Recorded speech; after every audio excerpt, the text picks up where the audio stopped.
Hello and welcome to our podcast. Today we will be talking about the Networked Readiness Index ranking of South Africa.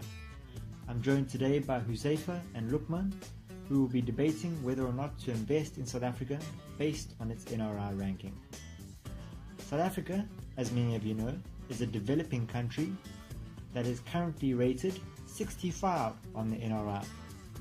The Networked Readiness Index measures the country's ability to utilize emerging information and communication technologies to achieve its goals. It takes into account many different factors, including the overall environment of technology use, readiness, technology adoption, and the social and economic impact of technology in order to calculate their overall ratings. The question is their index accurate enough to base investment decisions on? First, we are going to hear from Lukman, and he's going to be telling us why we should invest in South Africa based on its NRI ranking. And then we are going to be hearing from Huzaifa, who's going to be telling us why we shouldn't. Good luck, guys.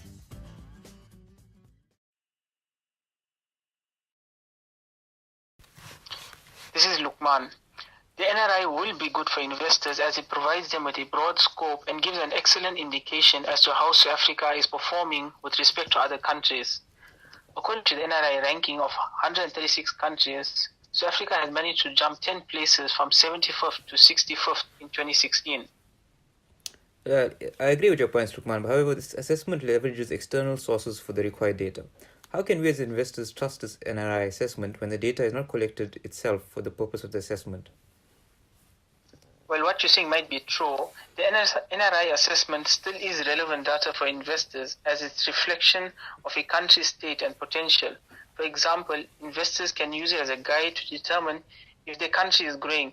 We can see from the NRI, South Africa is ranked 32nd in the world with regards to digital transformation as they are business driven. Fair enough. I agree that the business transformation is progress for the country. But what about the factors that were not explored in the NRI assessment, such as the current political state of the country? I think that this should be considered as well, as it directly impacts the current and future performance of the country from an investor's point of view. I understand what you are saying. However, every country has political problems.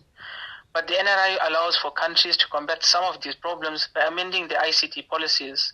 For example, if South Africa were to amend their policy in relation to countries such as Singapore, who are ranked number 1, there can be more room for growth in South Africa. This information provided by the NRI will attract the attention of investors as they clearly see where the country itself is investing their own resources. So you are telling me that a country like, for example, South Africa would be interested in this NRI assessment to improve themselves. Have you been following the news on South Africa lately? Corruption, unethical behavior, and cyber attacks are becoming everyday issues there. My point is that we should not invest in South Africa based on this NRI assessment, as there are many other aspects to consider as an investor before making investments. Well, everyone is entitled to their own point of view. You should remember all statistical data is not 100% accurate. The NRI is currently the most accurate stats an investor will find out there. Thank you. Well, they obviously both have good points. I'll leave it up to you to decide.